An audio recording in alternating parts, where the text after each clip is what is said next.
if we have a special session, convening only on the topics that I choose at the time of my choosing. State lawmakers in the session with a bit of unfinished business. The question now, will they have to come back to Austin?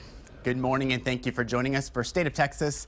I'm Josh Hinkle. Yes, we'll have to wait a little longer to see if the legislature will return to the Capitol for a special session. Only Governor Greg Abbott can make that call. On Monday, Governor Abbott said he'd do just that or not before the end of the week. But on Friday, his office says he'll wait until this week to make an announcement. While only the governor can make that decision, Lieutenant Governor Dan Patrick, the leader of the Senate, helped set the stage for a special session. He wanted his colleagues in the House to do two things: pass a strict property tax limit and require Texans to use public bathrooms based on their biological sex. Patrick even held up a bill that would continue the Texas Medical Board as leverage. But the House didn't budge, so that agency will begin phasing out September 1st unless the governor orders lawmakers to come back and pass the legislation. But the real question, what else might get added to a special session? And that's just what KXAN political reporter Phil Prazen asked Lieutenant Governor Patrick. Only the governor can call a special session, but a speaker or lieutenant governor could cause a special session if they don't do their work and the House didn't do their work. Why not just chalk up a win and let everybody go home? Well, again, we passed all 30 of our priorities out of the Senate. 20 of them in one form or the other will become law. But property taxes that passed the Senate again and Texas privacy that passed the Senate again are two important issues to the public, and they didn't pass. Lieutenant Governor Patrick says the person who stopped those items was Speaker of the House Joe Straus. He feared a business backlash if they restricted bathroom use to biological sex. The Speaker wanted to address property tax relief by increasing the amount of money the state gives to education. It's absurd that bathroom bills have taken on greater urgency than fixing our school finance system.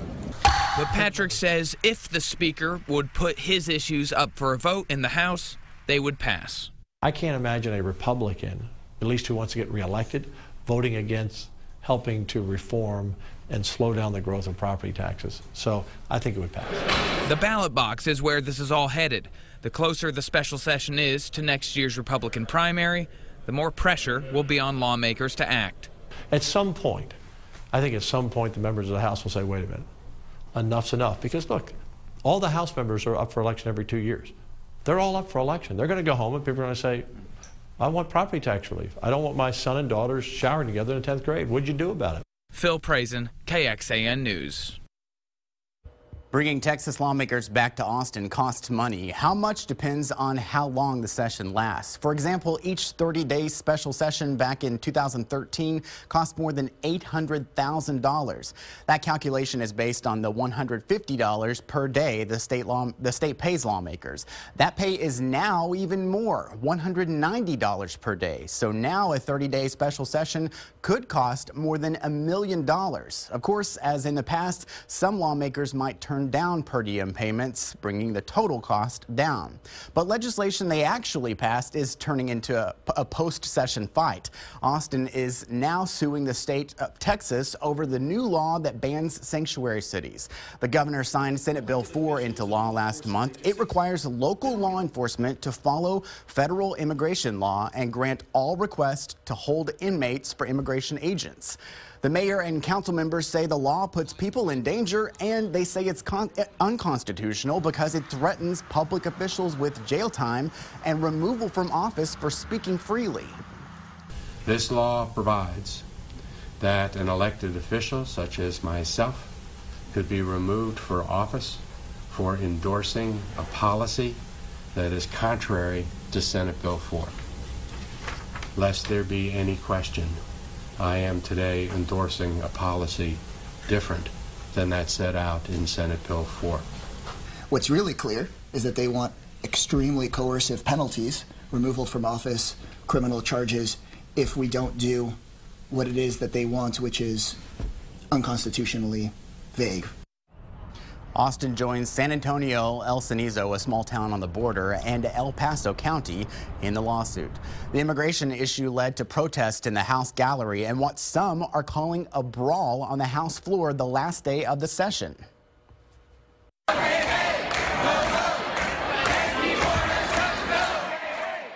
Hundreds of demonstrators filled the House gallery and the rotunda protesting the sanctuary city's ban. Chants of no justice, no peace filled the chamber before troopers forced the protesters to leave.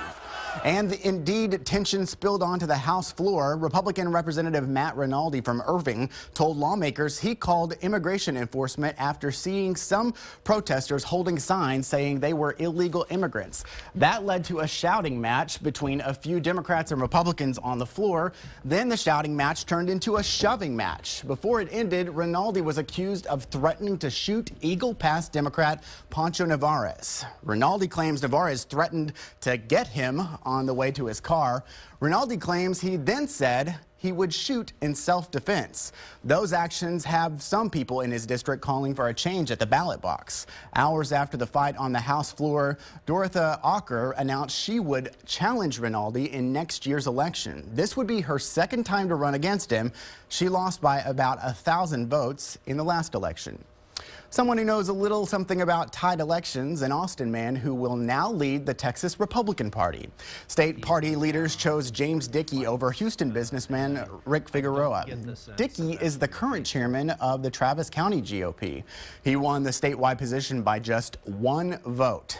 Dickey will finish the term of Tom Meckler, who stepped down last month for personal reasons. Delegates to the state party convention next year will pick a permanent replacement.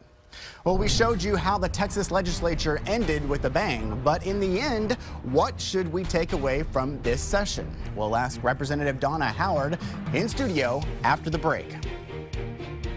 Change the laws to protect the workers. And would that be more kind of things you can and can't take on planes? Is this who can fly? What do you... Terrorist attacks in Europe put a new spotlight on protecting the United States. We'll get perspective from the Texan who oversees the House Homeland Security Committee.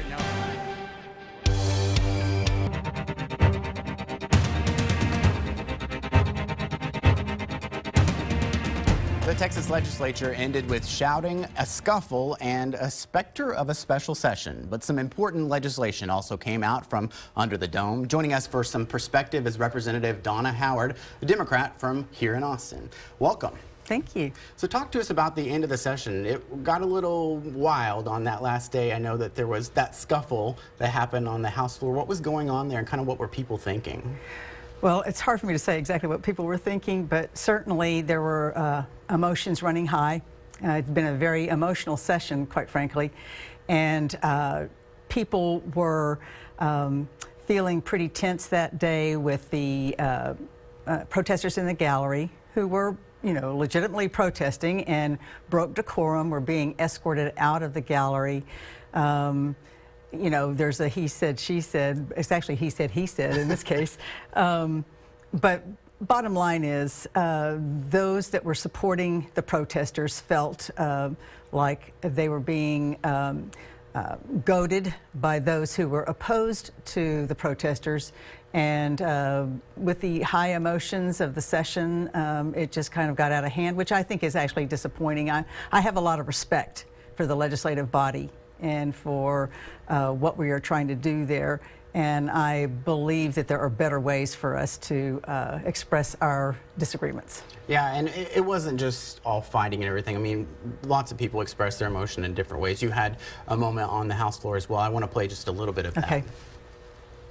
When a woman becomes pregnant, she loses a part of herself to someone else. Most of us want that because it's beautiful.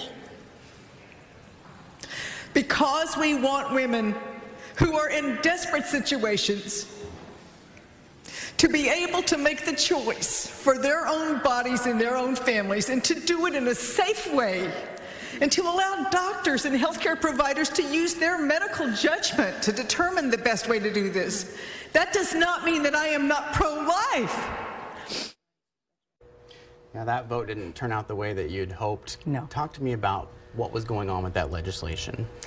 Well, quite frankly, I think many of us who come to the legislature are coming hoping to do the work and business of the citizens and address the things that are going to make a difference in the daily lives of Texans. A lot of us wanted to be working on school finance, wanting to make sure that we were investing in health care and transportation, infrastructure needs. We are diverted all the time to these social wedge issues, and though we have been seeing session after session focused on women's reproductive health care, abortion in particular, it seems like there's nothing that can't continue to be done there. And so we had legislation being proposed that was going to further obstruct a woman's access to abortion and interfering with the doctor-patient relationship to an extreme measure, taking away a safe legal procedure and putting it back underground, basically. And I think my emotions were a result of being very tired of what's going on that's actually affecting the health and well-being of Texas women and their families. And certainly passionate for your constituents. Absolutely. Yeah. You know, back in April when we talked to you, you were hopeful about the way budget negotiations were going. Mm-hmm. We spoke about school finance.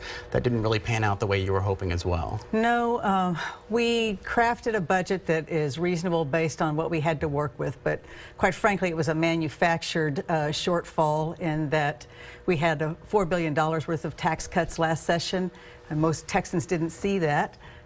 We also dedicated up to $5 billion straight to transportation, which is a good thing, but then it meant we had basically the $4 and the $5, $9 billion less to work with this time. So despite what was going on with oil and gas industry, our economy is still growing. But we did have less to work with. The budget that we completed actually spends less state dollars than last time.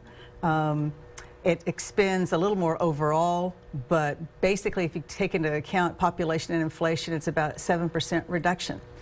We did not put extra funding into public education, though the House had a proposal to do that. So the way I kind of look at it is your local property taxes that you're paying going to public schools. It certainly goes into the overall bucket of funding, but because of the increased value of our property taxes, the state's share went down. So the state's share of public education is now in 30-something%. We're pushing more and more into local property taxpayers. If we're really concerned about local property taxes, the way to address that is for the state to put more funding into public education. When it comes to funding, you know, it seems like most lawmakers could agree that one area of the budget that needed special attention was Child Protective Services. Of course, yes. There were so many problems with this agency in recent years. You know, do you feel like lawmakers did enough when it comes to funding and reforms for that agency? Well, it's hard to ever say you've done enough. As long as we have children that die under our watch, I don't know that we've done enough. But the fact is we made a significant improvement, I think, in what's going on with CPS.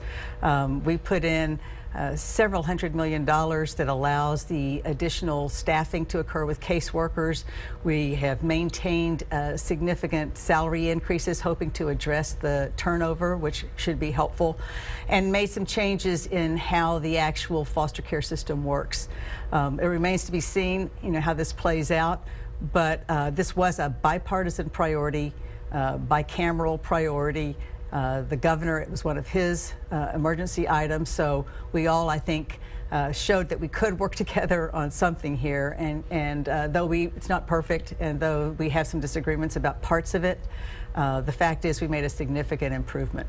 Now, the governor gave you guys a little bit of a break. I remember back in 2013 it was that you got called back the day right after, and then the day right after that special session, and then the day right after that special session. It's been a week since the regular session ended, and there's still the possibility that he could call a special session for you guys to address some of these issues. Are you thinking that's likely, and what would you like to see on the call? Well, you know, obviously it's up to the governor, and I'm sure that he and his consultants are looking at what's to his political advantage to do. There's a lot of the politics going on between, particularly between Lieutenant Governor Patrick and Governor Abbott. You know, we on the House side, there's all this blame that goes back and forth. On the House side, we actually did pass what Lieutenant Governor is saying he's demanding. We passed a bathroom type bill. We passed a property tax reform bill. We obviously passed the budget. We've done the things that are being looked at as reasons why we should come back. We actually passed a bill that would have allowed the Texas Medical Board to continue to exist. The Lieutenant Governor and the Senate did not like what we passed, and therefore they didn't act on that, which is what has resulted in this being potentially reasons for a special session. Certainly, I see no reason to have the special session if we can figure out a way to address the continuation of the medical board and the other boards that were part of the Sunset Bill, because there's really no reason to deal with bathrooms, and there's no reason to deal with the property tax issue. That requires, I think, a lot more study about what really would make a difference. And as I said before, it really has more to do with your property taxes. More than half of them are schools. It has more to do with what we're doing with funding schools than it has to do with the proposal from the Senate. You talk about the politics. I guess this session, what I've really seen is that divide between the House and the Senate. I mean, just briefly, in these last couple of seconds we have here, do you feel like there's been some real damage done when it comes to that divide? Well, there's always a divide there, but certainly it seemed to be greater than usual this time. And in fact, we saw the divide within the House, I guess, between the so-called three parties of the traditional Republicans, the Tea Party Republicans, and the Democrats. Primarily the divide, though, between the two Republican factions. I don't think it's irreparable, but at the same time, the divisions are pretty deep right now. And, you know, it remains to be seen how we're going to move forward. There's definitely some differences among the leadership, the House and the Senate leadership, as well as the governor. And so the big three are probably more apart than we've seen historically. Well, moving forward in the next couple of days, you should take a break because you might be back at the Capitol before you know it. Thank you. Thank you for all the work you did this session, and thank you for joining us this morning. Thank you. All right, here we go. A lot of this stuff, you really have to change the laws to protect Americans. Fighting terrorism and protecting people here at home. The Central Texan who leads the House Homeland Security Committee shares his perspective on how rules for travelers could change to help keep you safe.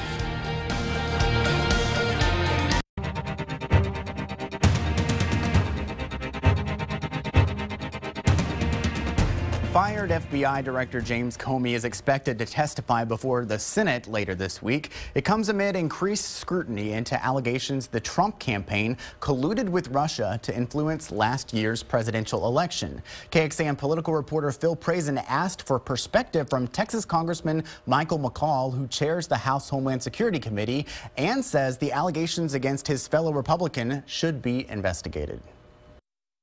Allegations of Trump-Russia connections on the campaign. Do you worry about that? Well, yeah, you know, we don't know what's there, right? So I think the appointment of Bob Mueller as special counsel was I commended that, applauded that.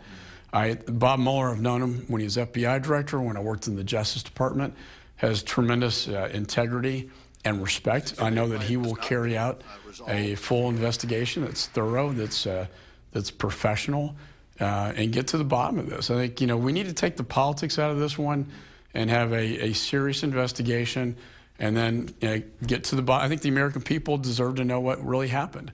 And it may not be anything, or it may be something, but we won't know until that investigation's done. It's pretty important that he's kind of looked at as nonpartisan, right? I think that's why on both sides of the aisle, they respect that decision. They respect him.